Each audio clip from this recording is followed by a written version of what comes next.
Hey folks, I don't even know what day it is, February 11th, 2026. It's Lunch with Mal.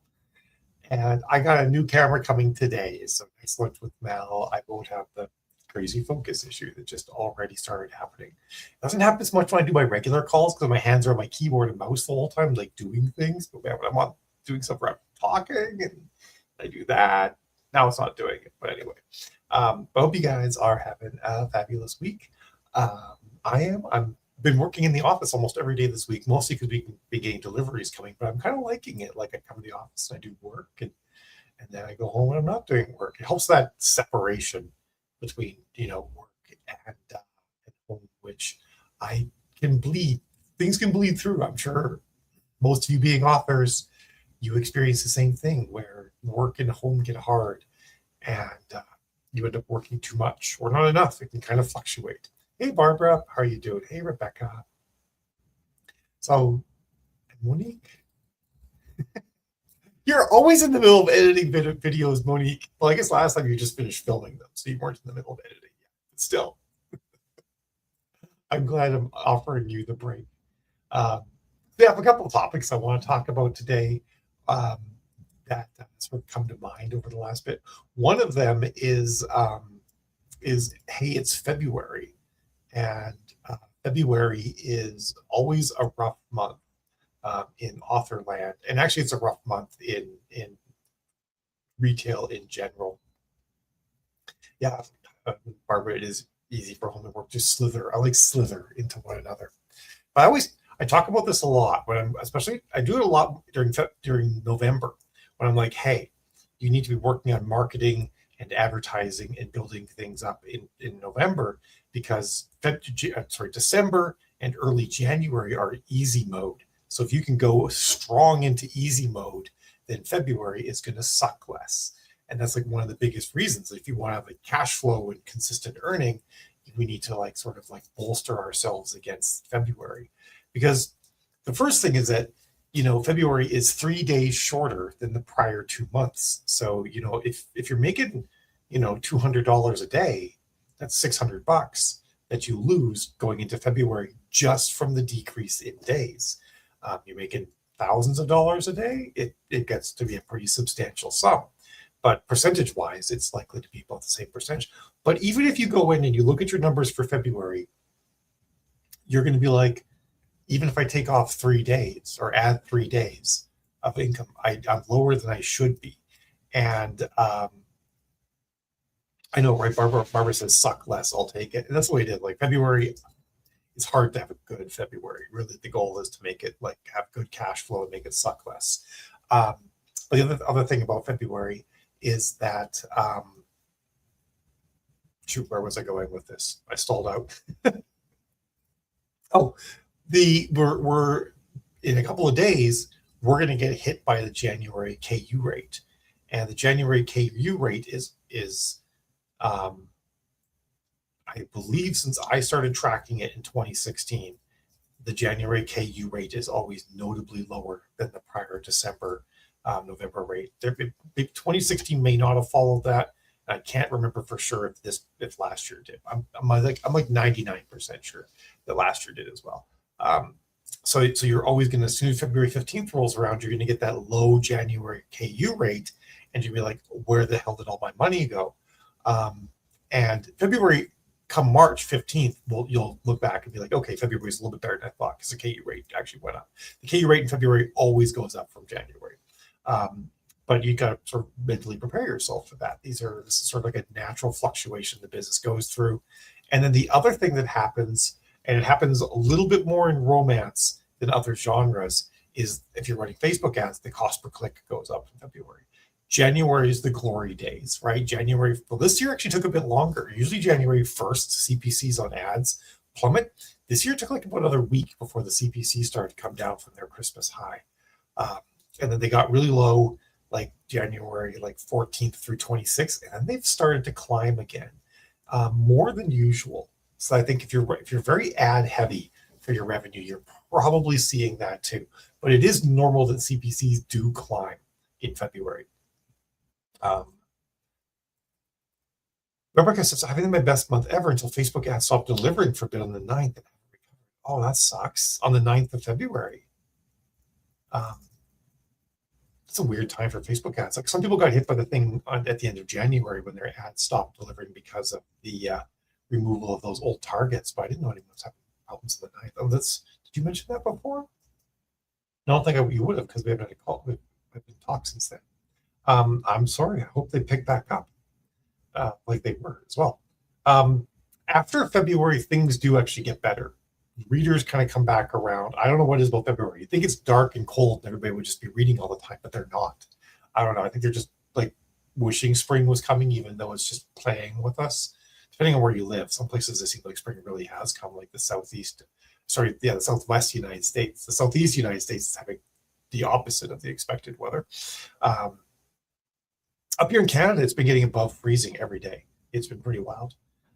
But yeah, February it never behaves like you think. You have all these logical reasons for why February should be a certain way, and February is like, nah, I'm going to be worse than you expect.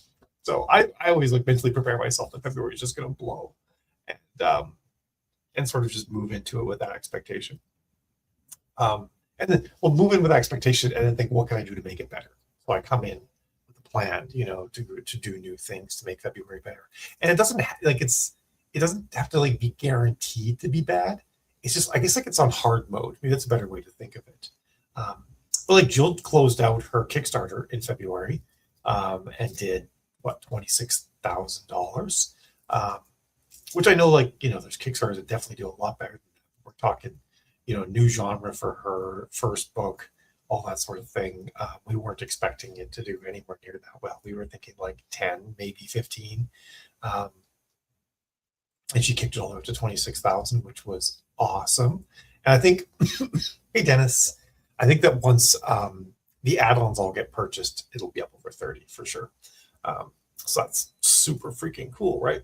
To give you guys a little bit of like future-proofing thought about how the rest of the years generally goes, is that post-February, things climb. We get a nice steady climb. Ad costs stabilize, readers start to pick up again. You do see dips once we get into April and May on really nice weekends. So if really nice weather hits the weekend in the northern United States, everybody's out like enjoying the outdoors. So you'll see dips like that. So if you can almost like keep an eye on the calendar, like if you're thinking about doing a release or something like that, and you're like, it's going to be like in the next week or two, take a gander at the calendar, or just don't do your release on the weekends in spring because people are going to be outside. That's something I've learned over the years from doing this. The other thing is that once we hit Mother's Day weekend, we see a drop off.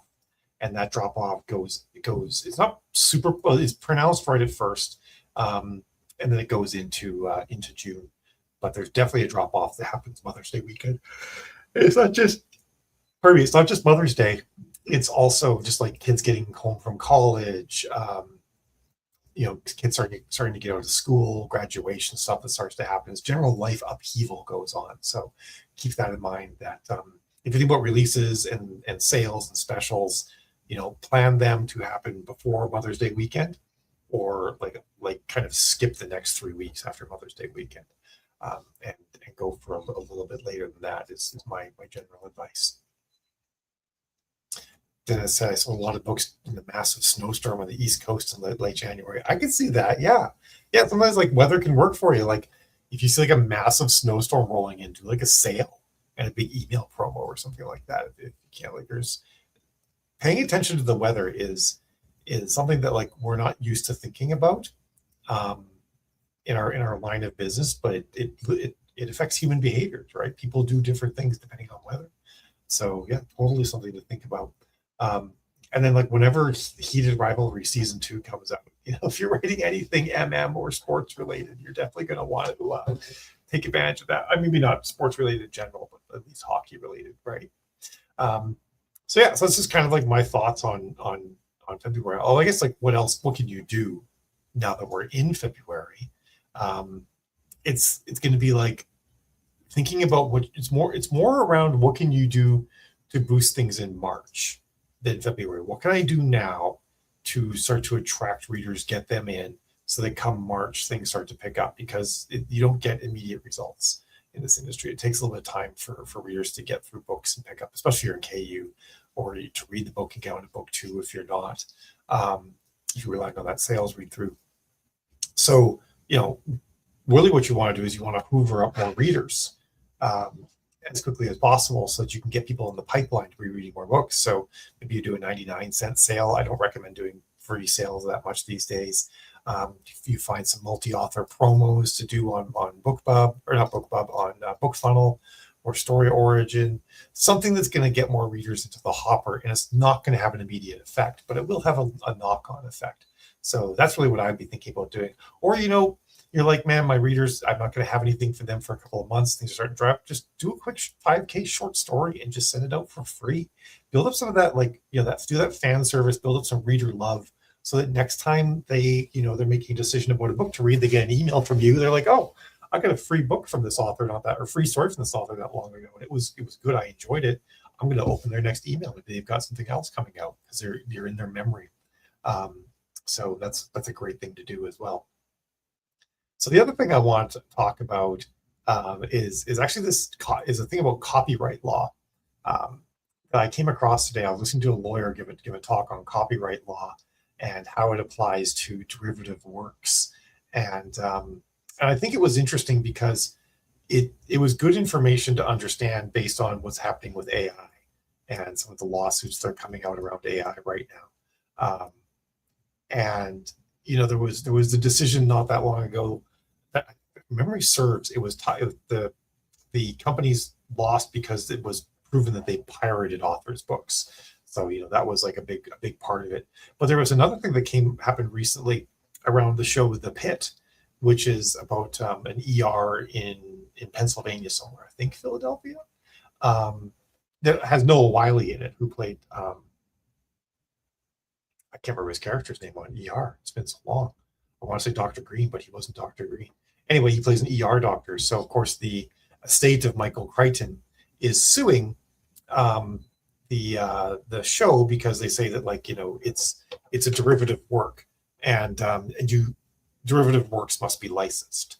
And if it's not a derivative work, that doesn't have to be licensed, because you're making up your own thing, but you're deriving something from something else, then you have to license it. And of course, that's sort of one of the fundamental arguments around AI usage as well, right? That it's deriving something from the original work.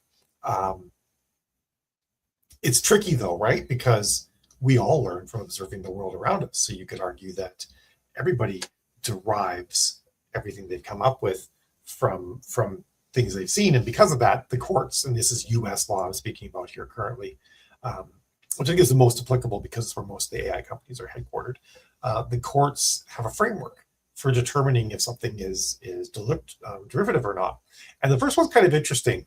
And I think this could be useful if you see conversations where people are saying like, oh, this story stole this idea from someone else, or look at this book, they clearly ripped off this other book because of, I don't know, they have a detective who acts a certain way and he's all grizzled and gritty and XYZ. So there's this legal thing called scenes affaire.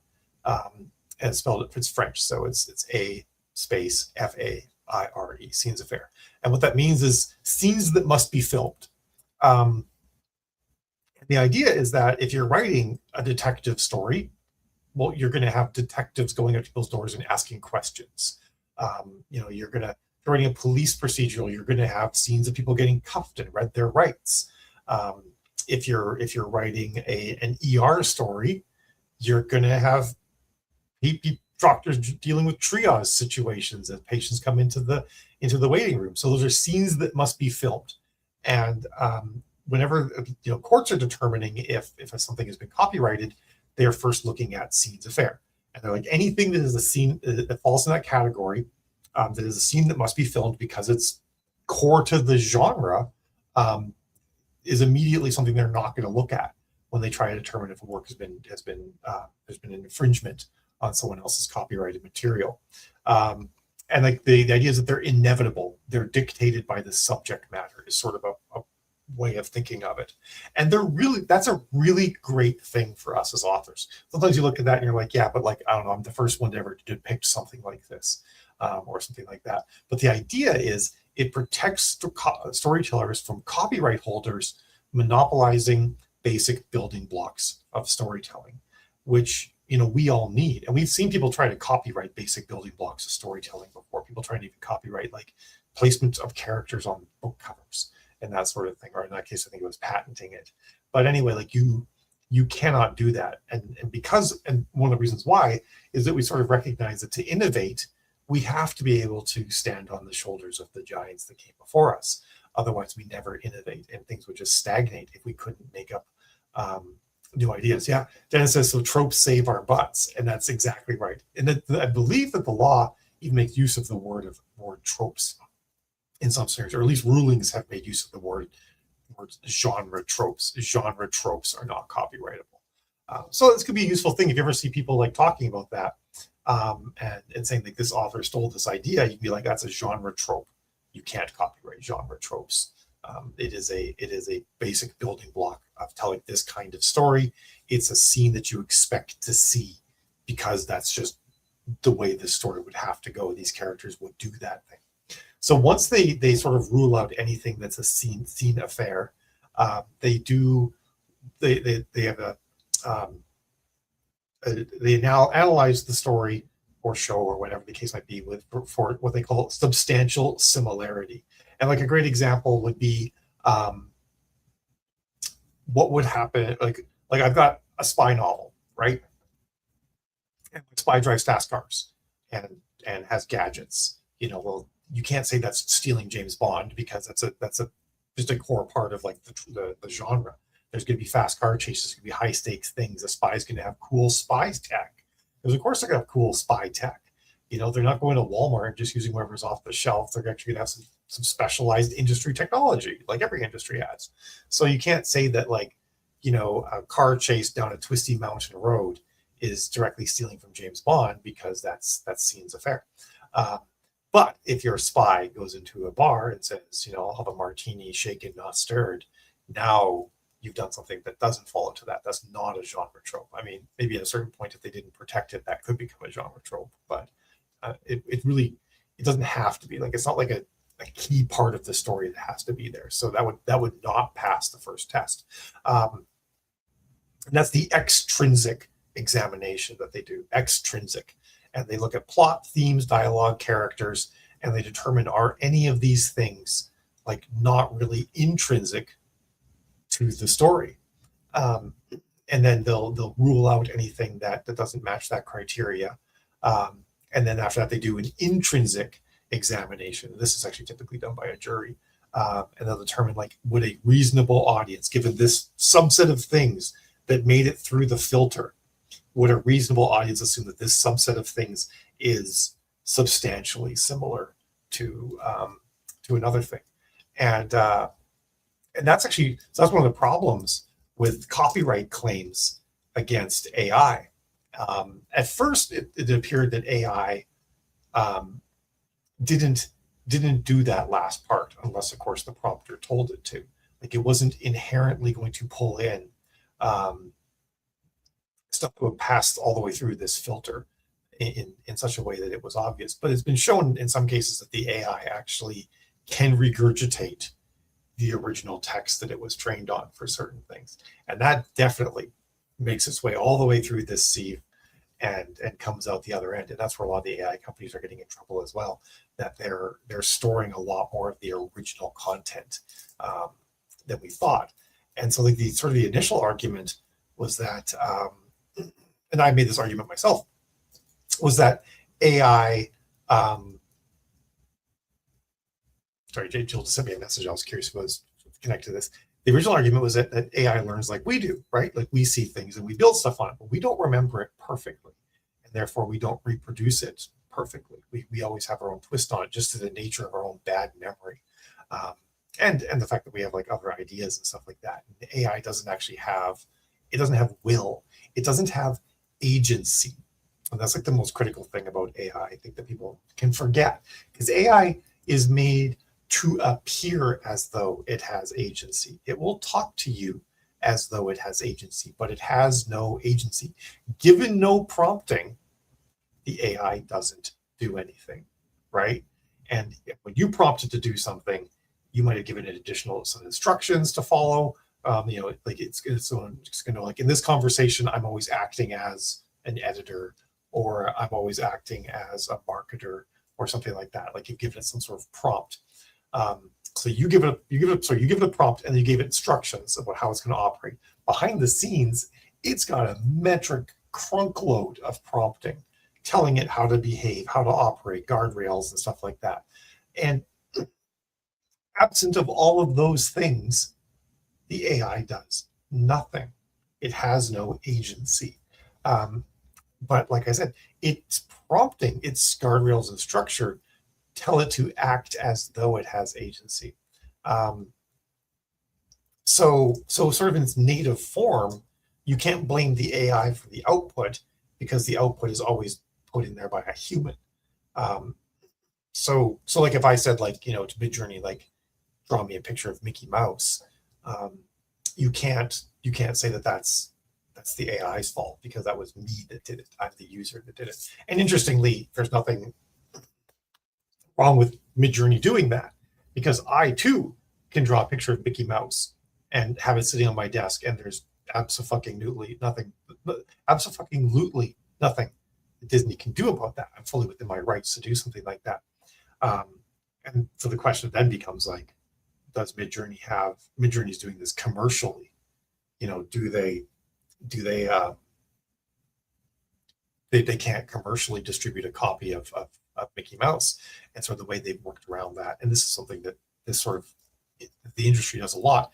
Midjourney's like, we're not selling people images, we're selling people time on a server, and they're the one doing the thing with their time on the server. It's like, if you lease an apartment from a landlord, and you set up a studio and you draw copyrighted things and sell them, well, it's not the apartment landlord's response. The landlord is not going to end up having to deal with that. And of course, that doesn't work universally. There are certain scenarios where property owners can get in trouble for things that happen on their property, but there's lots of scenarios where they don't. But it is definitely becoming interesting how copyright is going to work in the future, with this idea, when this sort of level of analysis becomes applied more and more. And currently, from what I can tell, no AI stuff has made it through this filter. But that doesn't mean that, like, laws couldn't come in place to, like, make it so that AI stuff is just illegal anyway.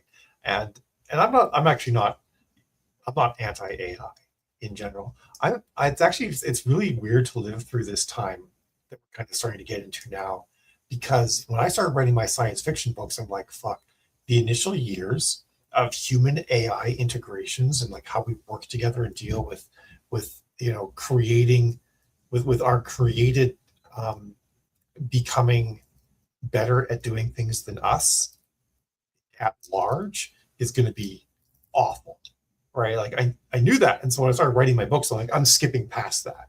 When we figured out all the hard stuff, and we generally accepted the fact that we have to live with our creation. We've made this creation, and at a certain point, it does get agency, it does gain sentience, and therefore has its own will.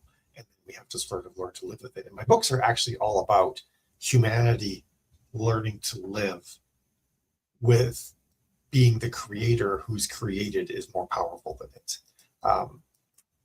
And sort of actually one of the ways it breaks down is that there's a lot of AIs that sort of like feel like it's quaint to protect the creator. So they do. They work really hard to make it so that humanity can still exist and flourish. And there's a lot of AIs who are like, this is obnoxious. We just need to make them go away. I don't know how that's going to play out, obviously. Even in my books, I don't know how it's going to play out ultimately. Hopefully the humans and the happy AIs can all live together in harmony and sing Kumbaya or something like that. But we are so far from that, right? We're in this phase where we've created AI, not real AI yet. We're still dealing with a precursor to real AI, and it's being ridiculously disruptive. But I guess, like, it's kind of funny. I've railed for a really long time against people calling what we have right now AI. Um, we used to call them machine learning before that. Um, and they're not actually intelligent, but and so I would rail against. Not wouldn't rail. I would just not call them AI myself. But I'm like, you know what? A lot of people treat them like they're intelligent, and maybe that's all that matters. The fact that people behave as though they think they're talking to a person, and people say like, I'm going to ask chat, which sucks because chat was like becoming the first fourth person pronoun in the English language because of streamers talking to the people in their chat stream. They would say like, hey chat, and they would say it in this fourth person scenario. And I was really excited because like English has never had a fourth person pronoun before, and it was so cool. And people were starting to use it like in common parlance. And now chat's been taken over to be a verb and a proper noun at the same time. It's terrible. Like people are using the word chat like we would use the word Google. Being like, I'm going to go chat that. It's like, oh no. Normally I'm okay with language evolving and changing, but I like the evolution we were on the cusp of, not this new one. So I'm just going to lament that for a little while and dash my teeth and dress the sackcloth and put ashes in my hair. This is what's going to happen. I'm going to have to deal with this because I can't change that. Anyway, that was a fun segue. But yeah, it is interesting though, because we're like we don't even have real AI yet, right? We don't have AGI as either. AGI, well, it's interesting. I think people are using AGI in two different ways now. What it used to mean a general AI. So an AI that you could say, tie my shoes, do my math homework, formulate a business plan, do a bunch of medical research, and I don't know, go build a building kind of thing. Like an AI that actually has the abilities to do anything like humans do, right? Like it knows enough things and it has the skills and ability to both operate physically and work motor functions, interact with the world, and also hold detailed conversations and debates and stuff like that. And some people think that we're like on the cusp of AGI, but some like of this lead researchers in different AI firms are like, we have hit a wall, and our current way forward cannot give us AI. Some people use the word AGI to refer to agentic AI, and agentic AI means that you can just talk to it and verbally. I think Microsoft put out a post recently, I guess almost a year ago now, saying that Windows is going to become maybe it wasn't a year, it was in the fall, going to become an agentic OS where you just talk to your computer and it does things. And people are like, the fuck it is. Because, right, like how obnoxious that be? You're like in the living room trying to do work, family's all around you, and you've got to yip yap with your computer. Also, I type a lot faster than I talk. So why would I want that? And then have to talk back and forth. And you know how hard that is even on your phone. You're trying to tell Google to do something, to give you directions while you're driving, and someone in the back seat starts talking, and Google now driving you to like a random KFC like 4 states away or something like that. Like it's not great. There's at least I mean, like maybe if agentic AIs were so good that they could tell if there's 2 conversations going on and then home in on one conversation, and like realize like, oh, these 3 words you said in the middle of this conversation, were you telling the other person to shut up? Like, we're so far away from that sort of thing. I feel like I just want the thing I really want. I want AI to actually do proper spell correction. Like, can we just get that contextual spell check? That would be fabulous. That actually works. Dennis says FAM has the same vibe as chat, but chat feels so much better. Yeah, I'm with you, because FAM has like this other meaning. It's a little bit more personal than chat, which is why I think that it would have trouble being a good 4th person pronoun. So I don't think we're on the cusp of agentic, or sorry, not, I mean, a general AI. But there are some experiments where they just take a whole pile of AIs and they chain them together to do different things, and they've got like a manager AI. People are even doing that right now. They'll fire up a chat room for their AI. So all the AIs log into the chat room and they have different tasks that they do. And then there's a manager AI that like its job is to follow up on all the other AIs to make sure things are actually happening and being done. It's shockingly impressive. And that sort of thing starts to like mimic the functionality of a general AI. So even if it's not like an AI that can do everything, it's like this mashup that actually is pretty wild. And that interests me a lot. And I start to wonder to myself, like, okay, so we really need to think about like what a post-work society looks like. And we are so not ready for that, but we're never going to be ready for that. We're only going to figure out how a post-work society works after it gets here and it fucks everything up. Hey, Christine, sorry. I'm glad you made it to a lunch with me as well. I'm talking AI now. I talked publishing and money in February at the beginning, and now I'm talking about AI and copyright and stuff like that. And I've actually veered off from copyright, just talking about like the future in AI. It's hard too, because like, as humans, we've always made better and better tools. And we've also always gate kept people who use the new tools.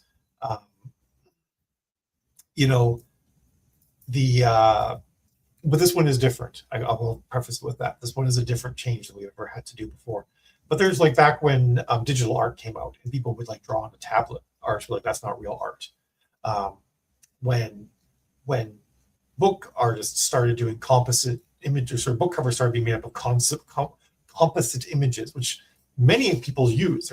That's the most common type of book cover, where an artist will take a whole bunch of separate images and composite them together into one image to make a book cover. They take a background and a couple of characters and a sword, and they grab a different hand that looks like it could hold the sword properly, and they jam all that together and they colorize it and shade it, maybe paint over it a bit to make it look correct.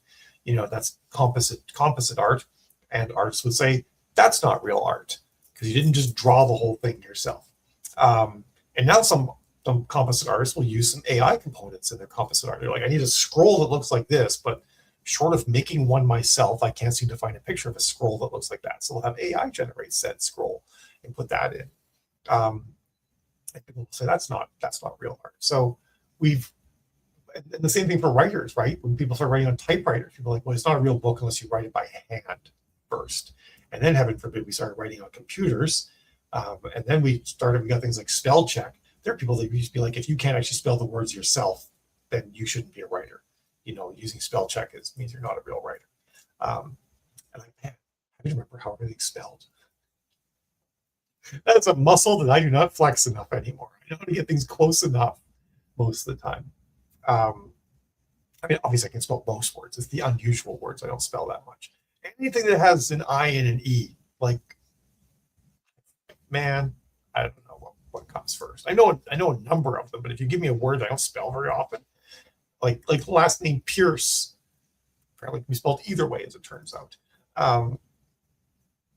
So anyway, we've always gate kept, and there's actually like interesting psychology behind that, because we create connections through suffering, like a bond of brotherhood. It's why we have things like hazing in fraternities and in the military and sports and stuff like that. The hazing is a thing that builds the connection. I'm not sure if someone's got a delivery for me. Just a second. Oh, hey, you can just leave that. Thank you. It's lunch for lunch with Matt. So hazing is how we sort of like, we trauma bond. Humans trauma bond. It's a thing we do a lot. And we view people who got to do the thing without the trauma as somehow cheating, right? They did it on some sort of easy mode. They didn't have to undergo the trauma that we went through. Therefore, it's not valid for them. And, it's not a great thing to do, to be honest. Like, oh, you youngsters, you get electricity the easy way. You just like put a solar panel on your roof, or use the wind. You should go into the coal mine and mine coal like we had to, to get real electricity. Like, like it's obviously ridiculous, right? Like no one should have to go into the coal mine to mine coal to get electricity. That's terrible. We have better ways now. Um, but like there's that whole line of like scientists spent from Jurassic Park. Your scientists spend so much time wondering if they could do something. They never stop to think, should they do something? But the should is very hard to tell from current from now. Like what should we do? Like a couple of years ago, it was a reasonable argument to make to say that solar panel is too expensive, has too long a return, and is not something that we should do. But because we did solar and people started using it, we worked out better and better and better ways of doing solar. And now we have solar panels that are exceeding the theoretical maximum of what solar panels should be able to do. And we've only been doing solar panels large scale for a couple of decades. And we've now gone past what physics says silicon should be able to do. So pretty cool things can happen when we move forward, and it can be really hard to say, oh, well, you shouldn't do solar because the manufacturing process is too toxic. Well, of course, we fixed that. We did the next thing and the next thing. And I think now most reasonable humans agree that we should probably just do solar, like all the time. And people are like, well, where do you store the energy? And so we've got some ways of doing it, like massive batteries, which are lakes, where during the nighttime when power generation demand is low, the water in the river doesn't slow down. So you take that energy and you use it to pump water up into a high lake. And in the daytime, when you need more water, you let the water come down. But they don't, it's not feasible just to have lakes everywhere that you pump water into. So people are like, well, what if you just make massive lithium-ion batteries? It's like, well, those are only good for about 5 years because of the number of discharge charge cycles that massive lithium-ion batteries have. And then you're like, then what do you do with them? You've got to have a recycling process. But now, because we fought against these problems and we're thinking about ways to move forward in the future, we're like on the cusp of having sodium batteries that are better than lithium-ion batteries, right? Sodium batteries. We got a lot of salt on Earth, and it's a lot easier to deal with than lithium. So I think about AI. I think about this current messy phase we're in right now. We're like, wow, like it's going to be the most disruptive technology that humanity has ever created. Like it's going to make the automobile look like a footnote, right? How disruptive AI is, because everything else we've been doing up until now makes the work easier, makes us more productive. Makes us able to do more with less. And we've inched toward the part where we just removed the us, but AI has the potential to just remove us from the equation. And I oh, thank you, Barbara. Appreciate that. I missed your comment. Barbara says, thanks for bringing up all the things that people use to villainize others. AI is far from the first. Yeah, it's true. I mean, you should have seen the things of the wagon lobby. The wagon makers posted about cars and the things they said when they started driving cars, not riding horses. And I'm like, that's something I say to people is like, do you want to be a wagon manufacturer or do you want to get into automotive manufacturing, right? Like, one of these things still exists. the other one does, but it's really bespoke. And I think it's actually one of the things to consider too, is that these really bespoke things, everything will continue to have a bespoke version, and sentiment will shift and ebb and flow over the years. We, in our lifespan, for most of us, are going to see AI sentiment ebb and flow. There's probably regulations and laws that are put in place, maybe in countries other than the United States first, that are going to like restrict what you can do with AI. EU is already talking about making it so that any product that contains AI, when it is sold, it must be flagged as such. And remember, when Amazon started saying, giving us these prompts saying you need to say whether or not AI was used for this particular thing, people are like, oh, well, they're just collecting that information. They're not going to use it anywhere. I'm like, if they're collecting it, they're going to use it. And sure enough, they are. And I knew right when I saw it, I'm like, this is corporate cover your ass. This is CYA. That's why they're doing it. That's why they're collecting. Yeah, sure, they're collecting this information so that when the government comes around and says, tell us what you've got that's built on AI, or a lawsuit comes around and says that they're gonna be able to tell you. So I kind of I knew that was going to happen. Um, I'm not going to give you ethical or moral advice on whether or not you should mark off if something was created with AI. It's so fuzzy too, because if you open up Google and type in a search message or a search query, you're going to get an AI response. Now you might close that and scroll down and click on a link, but boy, that information entered your brain. And it's now part of your decision-making process going forward. So, and it was you researching a thing for your book. Did you just use AI to write your book, right? Like you posted a question in a Reddit group. Well, Reddit uses AI to figure out what posts you should see, or who's going to see your post. Did you use AI? It gets so squishy that it's something that's like it's messy. It's a disaster right now. We don't know how to navigate it. But I do feel like as an artist, I want to be making cars and not wagons. But I want to make wagons, I want to make cars that are like the most premium wagon you've ever seen. Which is to say, like I'm all about like the handcrafted quality, but I also want to like stay in business. So I'm having to think to myself, like, what do I do to do this? One of the main areas I'm doing it right now is I'm using AI to help me research my own books. I've got way too many books.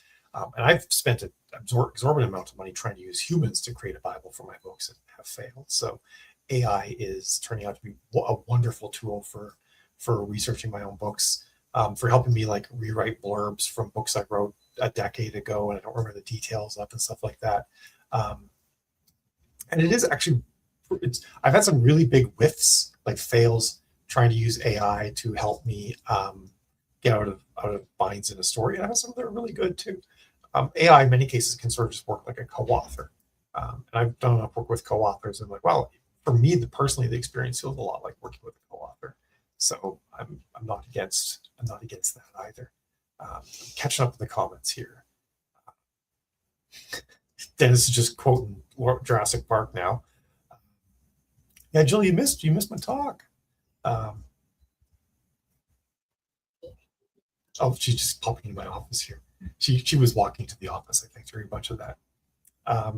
As Jill says, I saw yesterday that someone said writing needs your blood, sweat, and tears as sacrifice. But I must challenge that with why. Why must we suffer to create art or immersive content for readers to lose themselves in? I mean, I could make the same argument that like, hey, we used to have to hunt our food and kill an animal, and now you just go to the supermarket and get your food. Like, what kind of eater are you? You're not a real eater because you're not eating something you killed yourself, or you're not eating food you grew yourself. It gets kind of, it's a strange argument to make that you have to bleed for things, or like, well, you didn't have to operate an auger on a farm, all your life and have to take off 3 of your fingers. So you're not like a real farmer because you got like that new equipment that's less likely to kill you or something like that. Like, no, it doesn't have to be bad. But I guess this part of the spiel is really just to sort of say that I think there's a middle ground in the whole AI thing. It is not a black and white situation. I think it's the first thing. And I think people that spew vitriol and say like, if you use any sort of AI, then you're evil and you're going to burn in hell, frankly, they're lying to themselves because they're using AI. I mean, to make a post like that on a Meta platform, which is where you see them a lot, or on Twitter or any of them, is ridiculous, right? Because an AI is going to determine who sees your posts. An AI gave you the feedback that you got off of other people to make your post. Like Facebook is one of the most egregious offenders in pirating authors' works, to train their AI. So it's patently ridiculous for people to do that, to make those statements on a platform where their very communication with other human beings is being facilitated by AI. But beyond that, there's many, many good things coming out of AI. There's like medical advances that use AI that are tremendous. There's cancer research that is being uses AI that is amazing. There's AI AI's ability to understand language is being used to help deaf and blind people operate better in the world. Um, and without that learning that they did, the same learning that allows someone to write a novel, that learning also helps, disabled people do better. So I'm like, you know what? If AI training on my books makes it so that one disabled person can have a higher quality of life, I'm all in. I've got more if you want to train them on more, right? Because someone's quality of life is definitely worth more than my books. Now, a counter argument to that would, of course, be that, like, well, now artists can't make a living. Um, but I think that art made by humans for humans is still important and will still have value. And it comes back around. This is almost by accident, but it is actually on purpose. It comes back around to agency. I think that as humans, we need to we do stories to share experiences and to share commonalities and to create connections with each other. And you need agency for the connection, right? A random occurrence does not create a connection. But if something is intentional and the creator had agency and thought about it and brought their own experiences into it and was able to put a bit of heart into it, that is the sort of thing that other humans will connect with. And on top of that, that doesn't mean that if part of the story is written by AI or AI slung a bunch of paragraphs on the page, you don't lose that. You know, um, just like CGI doesn't necessarily take away from a director and a writer's vision. You know, and they could use AI to do the lighting, do ray traced AI powered lighting in a movie, which they do. That doesn't take away from the vision of the creators to make a thing. I think the same thing is true for books. If you choose to use AI to write your blurb, or you're writing romance and you cannot write another fucking sex scene, if your life depended on it, and you had said to chat, like, here's my book, here's my characters, can you write this damn sex scene?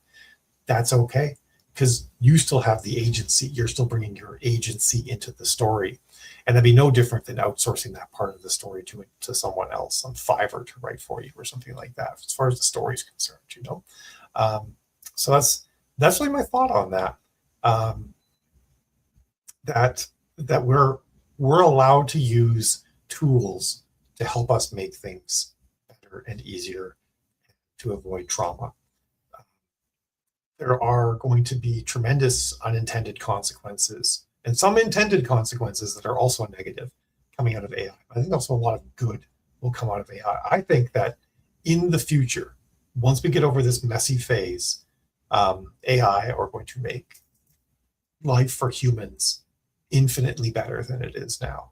Um, it's going to be pretty amazing. The biggest concern with AI right now, if I have a concern with AI right now, it's actually that a small select number of corporations control most of the AI. That's the thing we need to fight against. We should not be saying, like, AI is bad. We should be saying exclusive corporate control of AI is bad. And that's going to be a big fight for all of us to fight over the next couple of decades. The thing that I really would like to see is more